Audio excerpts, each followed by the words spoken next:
कहते हैं छूले आसमान ज़मीन की तलाश ना कर, छूले आसमान ज़मीन की तलाश ना कर, जीले ज़िंदगी खुशी की तलाश ना कर। छूले आसमान ज़मीन की तलाश ना कर, जीले ज़िंदगी खुशी की तलाश ना कर। तकदीर तो यूं ही बदल जाएगी मेरी दोस्त, मुस्कुराना सीख ले, मुस्कुराने की वजह तलाश ना कर। तो प्यारे बच्चों, आप सबों का स्वागत है रेनबो क्लासेस के यूट्यूब चैनल पे। जैसा कि हम लोग लगातार 3-4 दिन से पढ़ते आ रहे हैं बेसिक्स ऑफ केमिस्ट्री। हम लोगों ने परमाणु से स्टार्ट किया था और परमाणु से बढ़ते बढ़ते अणु, तत्व, मिश्रण, यौगिक तक पढ़ लिया था। तो मेरे प्यारे बच्चों, अब परमाणु से ही कड़ी को जोड़ने की कोशिश करते हैं। तो हम लोगों ने कल बताया था आपको कि परमाणु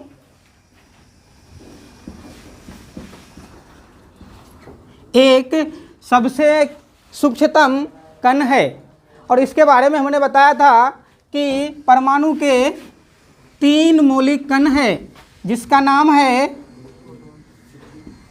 इलेक्ट्रॉन,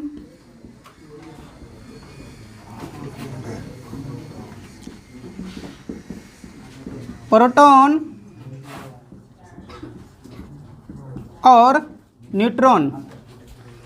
परमाणु के 3 मौलिक कण है, एक का नाम है इलेक्ट्रॉन, दूसरे का नाम है प्रोटॉन और तीसरे का नाम है न्यूट्रॉन। मेरे प्यारे बच्चों, हमने बताया था कि इलेक्ट्रॉन का खोज जे थॉमसन ने किया था। इलेक्ट्रॉन का खोज जे थॉमसन ने किया था। प्रोटॉन का खोज गोल्डस्टीन ने किया था। प्रोटॉन का खोज गोल्डस्टीन ने किया था, लेकिन प्रोटॉन का नाम प्रोटॉन रदरफोर्ड ने दिया था। उसके बाद न्यूट्रॉन का खोज जेम्स चैडविक ने किया था। हमने इनके तीनों के बारे में जाना कि इलेक्ट्रॉन का खोज जे थॉमसन ने, प्रोटॉन का खोज गोल्डस्टीन ने किया था लेकिन नामकरण रदरफोर्ड ने दिया था, और न्यूट्रॉन का खोज जेम्स चैडविक ने किया था। फिर मेरे प्यारे दोस्त, हमने पढ़ा था कि इलेक्ट्रॉन क्या होता है, ऋण आवेश होता है। क्या होता है? इलेक्ट्रॉन ऋण आवेश होता है। प्रोटॉन क्या होता है? ये धन आवेश होता है। प्रोटॉन क्या होता है? धन आवेश होता है। और न्यूट्रॉन क्या होता है? ये उदासीन होता है। मेरे प्यारे दोस्त, हमको एक बात समझ में आता है कि ये आवेश क्या होता है इसके बारे में आपको पता नहीं है, लेकिन धन के बारे में आपको पता है कि धन का मतलब क्या होता है? पॉजिटिव होता है। और ऋण का मतलब क्या होता है? नेगेटिव होता है। और उदासीन का मतलब ये होता है कि वो किसी भी तरह का ना ही पॉजिटिव है क्या है और ना ही नेगेटिव है।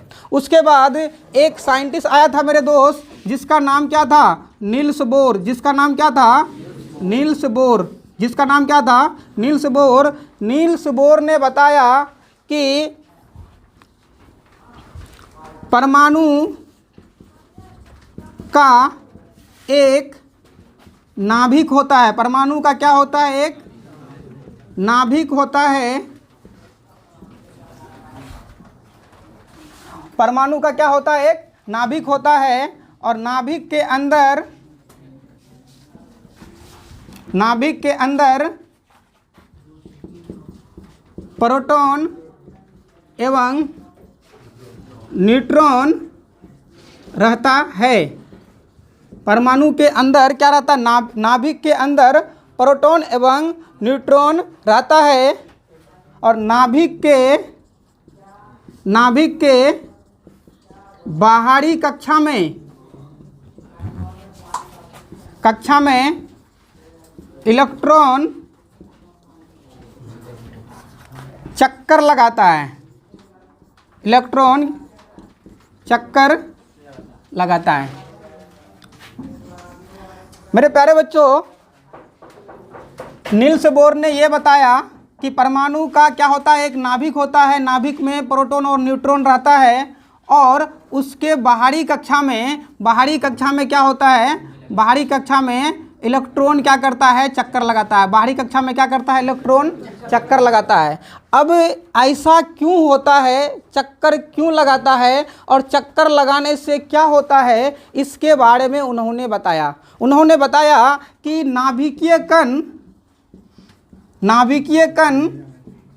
नाभिकीय कण सिर्फ दो है। कौन है, प्रोटॉन है और कौन है, प्रोटॉन है और क्या है, न्यूट्रॉन है। प्रोटॉन है और क्या है, न्यूट्रॉन है। फिर उसके बाद उन्होंने बताया कि ये नाभिकीय कण होने के बाद इलेक्ट्रॉन जो है ना, इलेक्ट्रॉन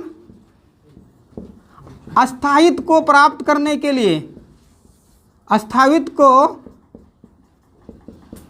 प्राप्त करने के लिए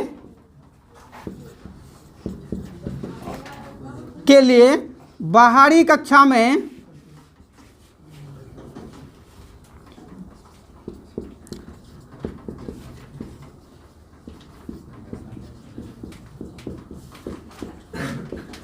उन्होंने बताया कि इलेक्ट्रॉन अपने अस्थायित्व को प्राप्त करने के लिए बाहरी कक्षा में क्या लगाता है, चक्कर लगाता है। और उन्होंने कक्षा का नाम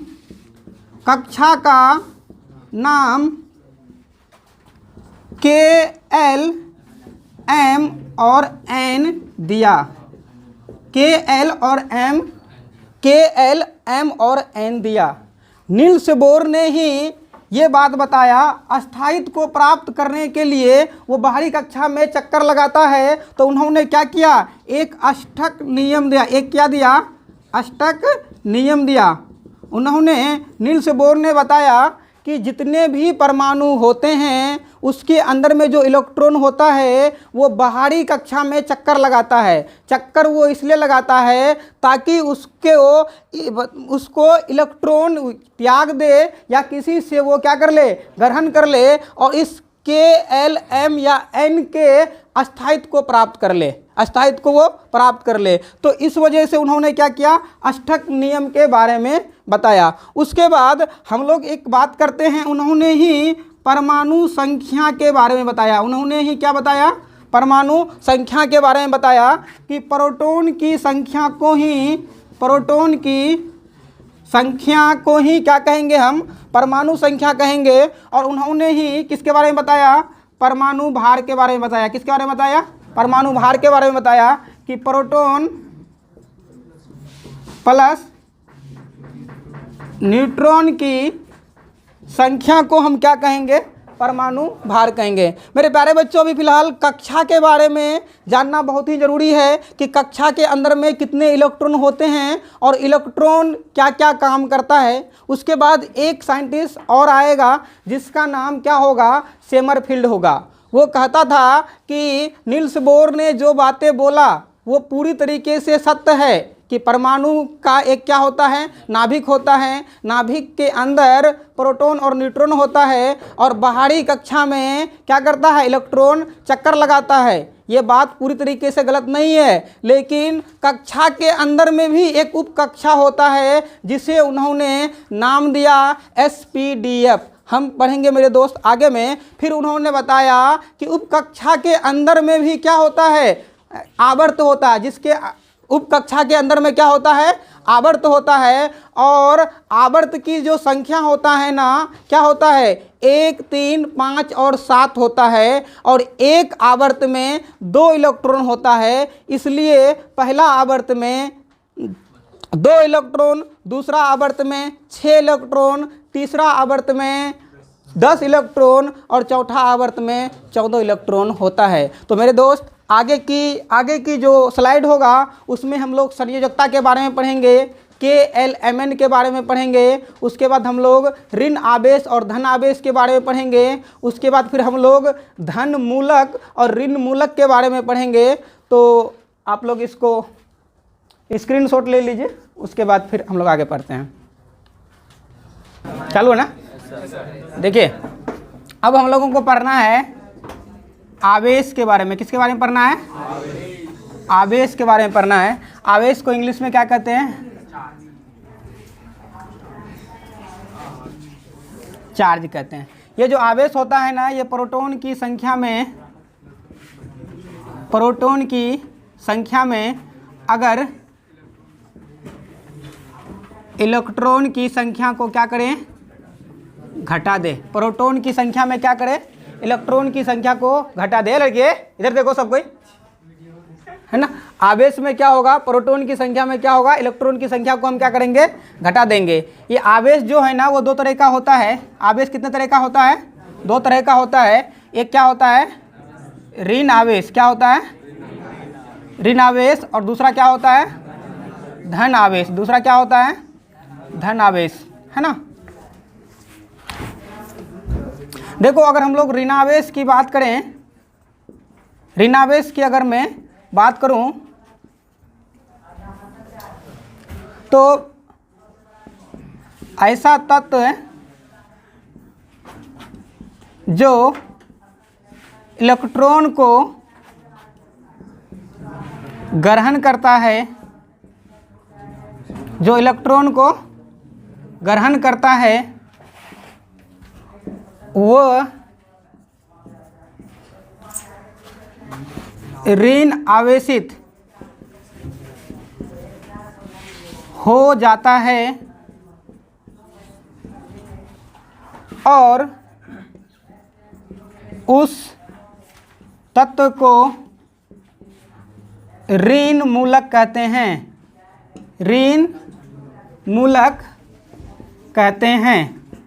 देखो मेरे प्यारे बच्चों, मैंने बताया कि ऋण आवेश के बारे में बता रहा था कि ऐसा तत्व जो इलेक्ट्रॉन को ग्रहण करता है वो ऋण आवेशित हो जाता है। इलेक्ट्रॉन अगर लिया तो वो क्या हो गया, ऋण आवेशित हो गया। और उस तत्व को क्या कहेंगे, ऋण मूलक कहेंगे। उस तत्व को क्या कहेंगे, ऋण मूलक कहेंगे। उसके बाद क्या है, धनावेश। दूसरा क्या है, धनावेश। ऐसा तत्व जो इलेक्ट्रॉन का त्याग करता है तो वह धना आवेशित हो जाता है। क्या होता है,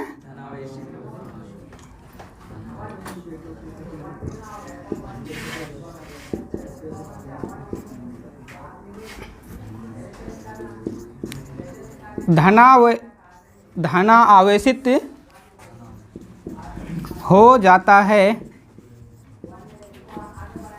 उसे हम धन मूलक कहते हैं। उसे हम क्या कहते हैं, धन मूलक कहते हैं। मेरे प्यारे बच्चों, अभी फ़िलहाल हम क्या करेंगे, दो एग्जाम्पल के रूप में लेंगे, है ना। हमने एक तत्व को लिया सोडियम। हमने एक तत्व को लिया क्या, सोडियम, जिसकी परमाणु संख्या कितना है, 11 है। जिसकी परमाणु संख्या कितना है, 11 है। तो उसके हिसाब से अगर नील्स बोर के हिसाब से अगर मैं उसको Kl, M और N में बांटने की कोशिश करूं तो पहला कक्षा में अगर 2 इलेक्ट्रॉन आ जाए तो वो क्या करता है, अष्टक को प्राप्त कर लेगा, है ना। दूसरा कक्षा में अगर 8 इलेक्ट्रॉन आ जाए तो वो भी अष्टक को प्राप्त कर लेगा। इन्होंने क्या किया, 2 भी दे दिया और 8 भी दे दिया। तो बचा इसके पास कितना मेरे दोस्त, 1 बचा। मतलब कि इसके पास 1 बचा, मतलब कि 1 पॉजिटिव बचा और 1 नेगेटिव बचा। 1 पॉजिटिव बचा और 1 नेगेटिव बचा। तो अब बताइए, किसी को देने या लेने की काम होगा तो कौन करेगा, इलेक्ट्रॉन करेगा। और उसके पास 1 ही इलेक्ट्रॉन है। जब ये 1 इलेक्ट्रॉन किसी को दे देगा, जब ये किसी को क्या करेगा, दे देगा, तो ये 1 इलेक्ट्रॉन दे देगा तो बचेगा क्या, 1 प्रोटॉन बचेगा ना। ये प्रोटॉन क्या है, पॉजिटिव है ना। तो इसलिए सोडियम कैसा है, क्या है, ये धन आवेश है। सोडियम कैसा है, धन आवेश है।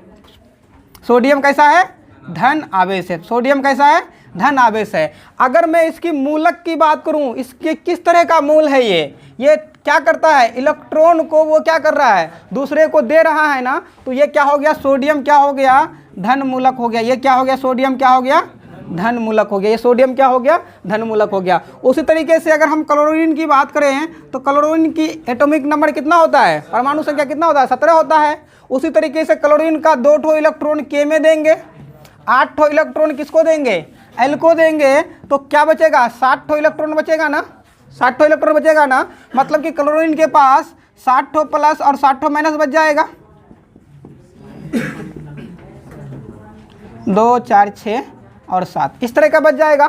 अब बताइए, इसको अस्थायित्व को प्राप्त करने के लिए एक इलेक्ट्रॉन चाहिए ना, एक इलेक्ट्रॉन क्या करिए? चाहिए इसको। तो हम एक इलेक्ट्रॉन यहाँ लाके इसको देंगे, 8 ठो इलेक्ट्रॉन इसका हो जाएगा ना। बताओ, 8 ठो इलेक्ट्रॉन हो जाएगा तो यह क्या कर लेगा? अपना अस्थायित्व को प्राप्त कर लेगा। लेकिन अस्थायित्व को प्राप्त कर लिया तो यहाँ पे क्या बचा?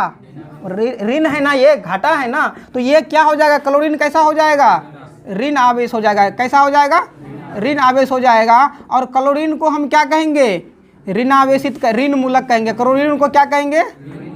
ऋण मूलक कहेंगे। क्लोरीन को क्या कहेंगे? ऋण मूलक कहेंगे। क्लोरीन को क्या कहेंगे? ऋण मूलक कहेंगे। उसके बाद मेरे प्यारे बच्चों, ये जो है ना नील्स बोर ही इसी चीज को, जितना इलेक्ट्रॉन हम क्या करते हैं? ग्रहण करते हैं, या फिर जितना इलेक्ट्रॉन हम क्या करते हैं? त्याग करते हैं। क्या करने के लिए? अष्टक को प्राप्त करने के लिए, या फिर अस्थायित्व को प्राप्त करने के लिए। उस इलेक्ट्रॉन की संख्या को क्या कहेंगे? संयोजकता कहेंगे। तो संयोजकता का अगर डिफिनेशन की अगर मैं बात करूं मेरे प्यारे बच्चों, तो आप क्या बताओगे? कि कोई भी तत्व, क्या बोलोगे? कोई भी तत्व अपना अष्टक को प्राप्त करने के लिए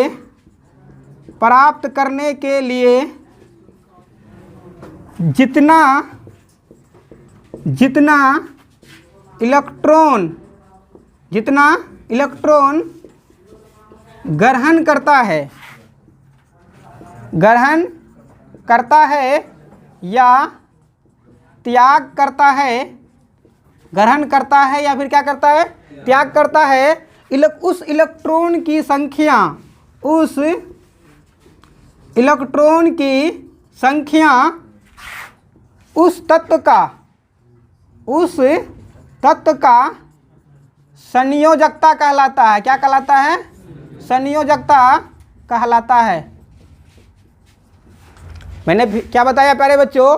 कि कोई भी परमाणु या फिर कोई भी तत्व अपने अस्थायित्व को या फिर अष्टक को प्राप्त करने के लिए जितना इलेक्ट्रॉन को त्याग कर रहा है या फिर जितना इलेक्ट्रॉन को ग्रहण कर रहा है, उस इलेक्ट्रॉन की संख्या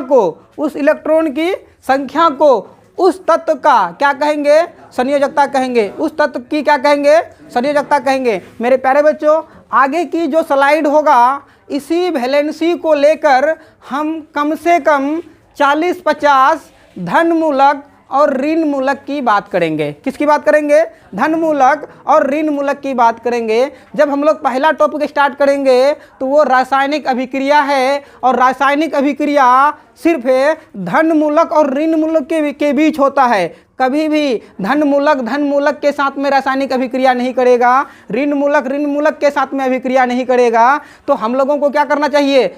चेक करने के लिए आना चाहिए कि कौन क्या है? धन मूलक है और कौन क्या है? ऋण मूलक है। और किसकी संयोजकता कितनी है? किसका 1 है, किसका 2 है, किसका 3 है, किसका 4 है। तभी हम उनके बीच में क्या करेंगे? मतलब कि रासायनिक अभिक्रिया करा पाएंगे। तो इसके बाद जो अगला चार्ट आएगा, अगला बार हम जो पढ़ाएंगे इसके आगे में, तो उसमें क्या होगा? हम 10-15 क्या करेंगे?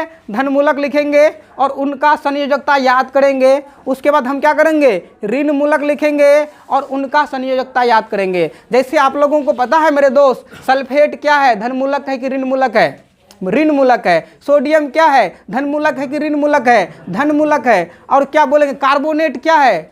धन मूलक है कि ऋण मूलक है? आपको पता ही नहीं चल रहा है। हम बोलेंगे अमोनिया क्या है? धन मूलक है कि ऋण मूलक है? तो हम लोग क्या करेंगे? अभी पहले सीखेंगे, उसके बाद फिर आपको ही पता हो जाएगा जिस तरीके से हम पहचान लेते हैं कौन धन मूलक है या फिर कौन ऋण मूलक है। तो आप इसको क्या कीजिए, आराम से पहले स्क्रीनशॉट लीजिए और फिर आराम से उतारिए, और फिर हम लोग क्या करेंगे? धन मूलक और ऋण मूलक को भी आज ही सीखेंगे।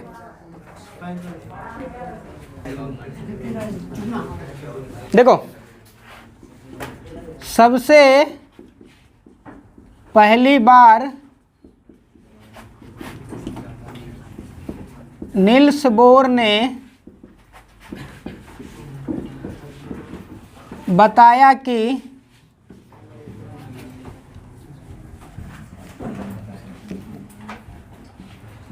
नाभिक का 4 कक्षा, जिसे हम क्या कहते हैं, सेल होता है, जिसका नाम उन्होंने KLMN दिया और बताया कि K कक्षा में 2 इलेक्ट्रॉन, L में 8,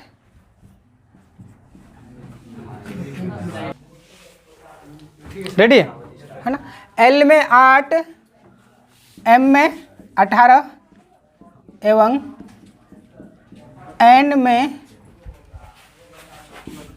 32 इलेक्ट्रॉन आने पर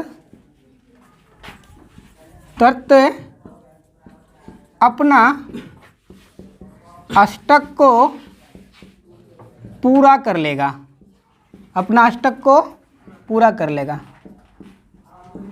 और फिर उन्होंने बताया कि बाह्यतम कक्षा में आया इलेक्ट्रॉन की संख्या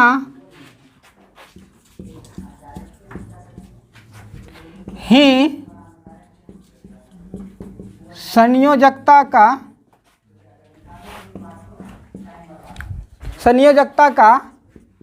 काम करता है। मेरे प्यारे बच्चों, नील्स बोर एक साइंटिस्ट है। आपने 8-9 में आपने पढ़ा होगा कि जब भी एटॉमिक स्ट्रक्चर की बात आता है तो बहुत सारे साइंटिस्ट आता था, जैसे डोबिनियर आया होगा, मोसले आया होगा, मेंडलीव आया होगा, और सब ने अपना अपना तरह तरह का नियम दिया है और उसका नियम उसके लिए 100% सही होता है। बाकी मॉडर्न टाइम आते जाता है और तरह तरह का नया नया खोज होता जाता है। तो हम लोग क्या करते हैं, उसके हिसाब से पहले हम लोग संयोजकता निकालने की कोशिश करते हैं। चलो एक तत्व लेते हैं हम लोग कार्बन 6, उसके बाद हम लोग लेते हैं क्या, मैग्नीशियम 12 और क्या लेते हैं, कैल्शियम 20, ये तीनों को लेते हैं। अगर इसके हिसाब से अगर हम लोग इसमें बांटना चाहें तो क्या करेंगे, K, L, M और N में बांटेंगे। तो कार्बन 6 है तो पहले कक्षा में तो ये 2 इलेक्ट्रॉन ले लेगा, पहला कक्षा में क्या लेगा, 2 इलेक्ट्रॉन ले लेगा। तो उसके बाद बचेगा कितना, 4 इलेक्ट्रॉन। अब देखिए अस्थायित्व को पूरा करने के लिए इसको क्या चाहिए, 4 इलेक्ट्रॉन चाहिए, या तो फिर ये क्या करेगा, 4 इलेक्ट्रॉन दे देगा। तो हम तो इसका क्या करते हैं, इसका संयोजकता तो 4 निकाल पाते हैं, इसका हम क्या करते हैं, संयोजकता तो हम क्या करते हैं 4 निकाल देते हैं, लेकिन हम इसका क्या करते हैं, आवेश नहीं निकाल पाते हैं। हम इसका क्या करते हैं, आवेश नहीं निकाल पाते हैं कि जब ये देगा, जब ये इलेक्ट्रॉन देगा तो क्या होगा, धन आवेश, और जब ये इलेक्ट्रॉन लेगा तो क्या हो जाएगा, ऋण आवेश। जब ये इलेक्ट्रॉन लेगा तो क्या हो जाएगा, ये ऋण आवेश। तो मेरे प्यारे बच्चों, आपने कार्बन के बारे में समझा कि कार्बन का संयोजकता 4 है और ये धन आवेश और ऋण आवेश दोनों है। ये डिपेंड करता है कि वो कार्बन कब ले रहा है और ये कार्बन कब दे रहा है। तो अब देखिए मैग्नीशियम अगर 12 की बात करूं तो पहला कक्षा में ये क्या करेगा, 2 इलेक्ट्रॉन देगा, और दूसरा कक्षा में क्या करेगा, ये 8 इलेक्ट्रॉन देगा। तो 8 और 2 कितना हुआ, 10। तो इसके पास बचा कितना, 2। ये तो बाह्यतम कक्षा में आए इलेक्ट्रॉन को ही हम लोग क्या कहते हैं, संयोजकता कहते हैं ना। तो हम तो कटाक से इसकी संयोजकता 2 लिख देंगे, इसकी संयोजकता क्या करेंगे, 2 लिख देंगे। लेकिन मेरे दोस्त ये बताइए, ये होगा क्या, ऋण आवेश होगा कि धन आवेश होगा, ऋण आवेश होगा कि धन आवेश होगा? बताइए। ये प्रोटॉन कोई काम नहीं करेगा, ये प्लस वाला कोई काम नहीं करेगा। ये 2 इलेक्ट्रॉन क्या करेगा, ये दूसरे को देगा। ये 2 इलेक्ट्रॉन क्या करेगा, दूसरे को देगा। तो घर में बैठा कौन रहेगा, प्रोटॉन रहेगा और बोलेगा कि घर का मालिक हम हैं। मतलब कि ये क्या है, ये धन आवेश है। ये क्या है, धन आवेश है। ये क्या है, धन आवेश है। उसके बाद अगर कैल्शियम की अगर मैं बात करूं मेरे भाई, तो कैल्शियम का कितना होता है, 20 होता है। पहला बार में 2 देगा, दूसरा बार में क्या देगा, 8 देगा, है ना। तो अब देखिए, आप तीसरा बार में क्या देना चाहिए, 18 देना चाहिए ना। अब 18 तो है ही नहीं, 18 और 8 26 और 2 28, इसके पास तो 20 ही है। तो देखो तो एक बार और 8 दे पाता है क्या, तो चलो 8 इसको दिलवा दो, फिर 8, एक बार 8 दिया तो फिर 8 दे दो। ऐसा चलेगा यार? हम एक साबुन 10 रुपये में खरीदे, 1 घंटा बाद याद आया कि एक ठो और लेना था, ले ले, कोई इसमें क्या परेशानी की बात है। अब 20 वाला साबुन होगा नहीं, हम 10 वाला लेंगे नहीं, तो क्या करेंगे, 8 इलेक्ट्रॉन हमने यहाँ रख दिया, 8 इलेक्ट्रॉन हमने यहाँ रख दिया, 2 इलेक्ट्रॉन हमने यहाँ रख दिया, तो बचा कितना इलेक्ट्रॉन, 2 इलेक्ट्रॉन। जैसे ही 2 इलेक्ट्रॉन लास्ट बाह्यतम कक्षा में बचा, तो हमने इसकी संयोजकता कितना लिख दिया, 2 लिख दिया। लेकिन अब आवेश कितना होगा, आवेश बताओ, धन आवेश होगा कि ऋण आवेश होगा? हाँ, धन आवेश होगा, क्योंकि वो देगा इलेक्ट्रॉन, तो क्या करेगा, बचेगा क्या उसके पास, प्लस बचेगा। तो ये भी क्या हो जाएगा, धन आवेश हो जाएगा। क्या हो जाएगा, धन आवेश हो जाएगा। एक तो ऋण आवेश का हम उदाहरण लिख लेते हैं। चलो ऋण आवेश का उदाहरण ऊपर में यहाँ पे लिख देते हैं, बीच में लिख लेते हैं। क्लोरीन 17 की बात करते हैं, क्लोरीन 17 की बात करते हैं, है ना। तो अब देखो, पहला में ये क्या देगा, 2 देगा, है ना। दूसरा बार में क्या देगा, ये 8 देगा। तो कितना हो गया, ये 10 और 8 2 10 हो गया। तो बचा इसके पास कितना, 7। आप बताओ, ये रोएगा, बोलेगा 1 नंबर से मेरा एग्जाम छूट गया, नहीं तो हम इस बार नीट निकाल देते हैं। तो बोला कि यार रो मत, कोई है तुमको दे देगा 1 नंबर। जैसे कि अक्सर मैट्रिक में लड़का अगर 290 नंबर लाता है ना, खुद को फर्स्ट डिवीजन मानता है। क्यों, क्योंकि बता के 5-6 नंबर में तो फर्स्ट डिवीजन हो ही जाते। कोई भी पूछेगा तो झूठ ही बोल के बोलेगा हम तो फर्स्ट डिवीजन किए हैं। ऐसे कोई दिक्कत नहीं है। इसके पास क्या है, 7 इलेक्ट्रॉन और 7 प्रोटॉन पहले से था। 7 इलेक्ट्रॉन और 7 प्रोटॉन क्या है, पहले से है। तो ये लेगा क्या, इलेक्ट्रॉन लेगा ना। तो 7 इलेक्ट्रॉन और 7 प्रोटॉन तो था, लेकिन क्या लेगा, 1 इलेक्ट्रॉन किसी से लेगा। तो इसका क्या हो जाएगा, 8 हो जाएगा ना। तो इसकी संयोजकता कितना है, 1 ठो लिया ना, 1 ठो लिया ना। तो ये क्या हो जाएगा, 1 तो इसकी संयोजकता हो जाएगा। लेकिन ये लेने से क्या हो गया, ऋण आवेशित हो गया ना। ये लेने से क्या हो गया, ऋण आवेशित हो गया। ये लेने से क्या हो गया, ये ऋण आवेशित हो गया। लेकिन इतना काम चल ही रहा था कि दूसरे साइंटिस्ट को क्या हो गया, जलन हो गया। दूसरे साइंटिस्ट को क्या हो गया, जलन हो गया। एक साइंटिस्ट का नाम है, अब उसका खलेड़ा भाई था कि मेरा भाई, मेरे को पता नहीं, लेकिन उसका नाम है क्या, सेमरफील्ड। एक साइंटिस्ट का नाम क्या है, सेमरफील्ड। एक साइंटिस्ट का नाम क्या है, सेमरफील्ड। एक साइंटिस्ट का नाम क्या है, सेमरफील्ड। अब सेमरफील्ड ने क्या बताया कि बड़ा भैया जो कह रहा है ना वो टोटल सही है, लेकिन हम जो कह रहे हैं, मेरा भी बात मानिए। वो क्या कहा कि कक्षा तो होता है, कक्षा तो होता है, लेकिन कक्षा के अंदर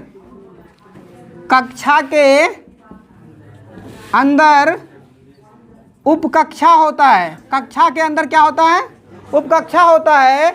और उपकक्षा के अंदर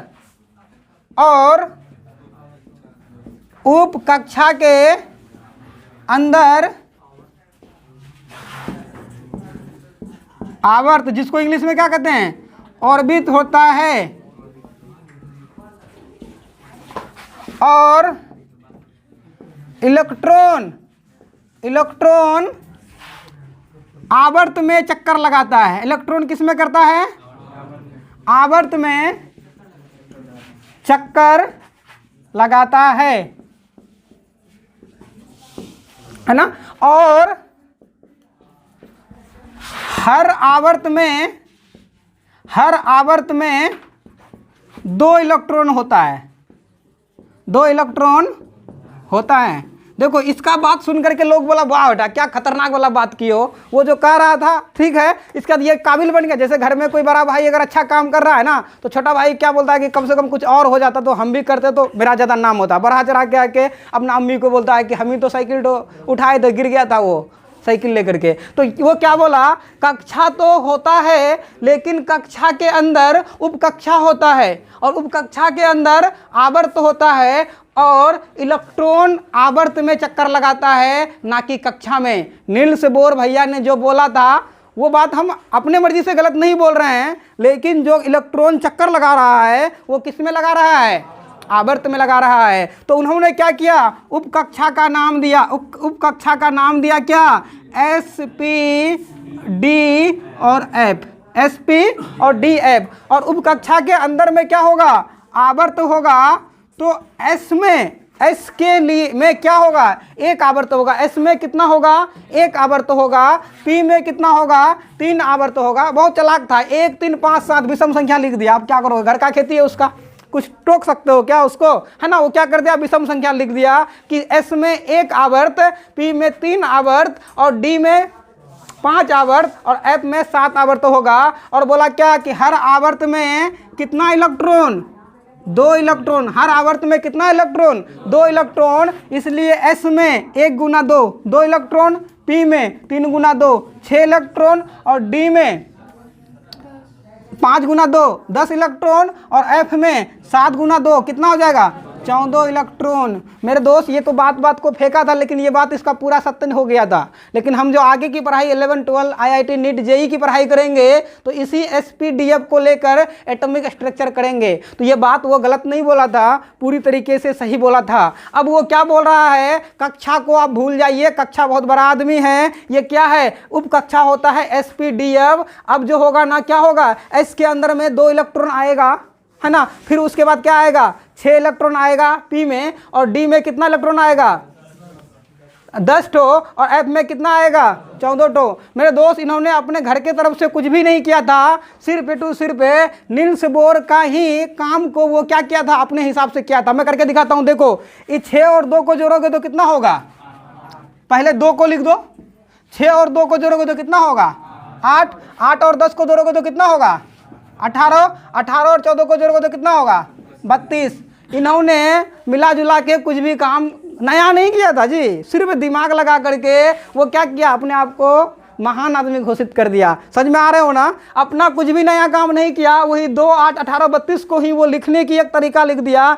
S मतलब कि क्या, 2 6 8 10 और नाम के दिए क्या दे दिया, SPDF। और एक नया चीज़ खोज दिया, क्या, आवर्त। मेरे दोस्त अभी फ़िलहाल जो ये एटॉमिक स्ट्रक्चर पढ़ते हैं तो अभी हम लोग किसका, मोसले जी का बना हुआ एटॉमिक स्ट्रक्चर को फॉलो करते हैं। ये मोसले जी कौन है, इससे पहले मेंडलीव चल रहा था, उससे पहले डोबेनियर चल रहा था, उससे पहले न्यूलैंड्स चल रहा था। तो इसके बारे में भी बड़ी खतरनाक तरीके से पढ़ेंगे हम लोग। मेरे हिसाब से आपको समझ में आया होगा, वैलेंसी निकालने के लिए आया होगा, और उपकक्षा समझ में आया होगा, आवर्त समझ में आया होगा, इलेक्ट्रॉन समझ में आया होगा और तरह तरह की बातें समझ में आया होगा। अब हमारा काम क्या होगा, 15 20 पढ़ेंगे, धनमूलक और ऋणमूलक को याद करेंगे, उसका वैलेंसी याद करेंगे। और टकाटक जिंदगी में कभी भी केमिकल रिएक्शन होगा तो हम क्या करेंगे, नहीं फंसेंगे। चाहे कार्बोनेट के साथ में रिएक्शन करा दे, या फिर मतलब कि हाइड्रोलिक एसिड के साथ में करा दे, या नाइट्रिक एसिड के साथ में करा दे, या नाइट्रस के साथ में करा दे,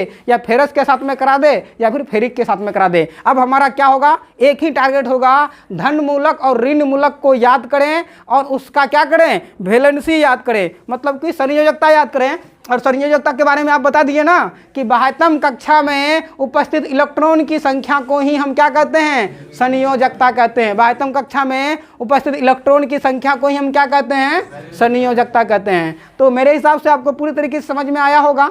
अगर किसी को भी डाउट है तो हम फिर बताएंगे, टेंशन लेने की ज़रूरत नहीं है। केमिस्ट्री पूरा समझ में आना चाहिए आपको, बाय द वे आएगा भी, हम ऐसा उम्मीद करते हैं आपसे।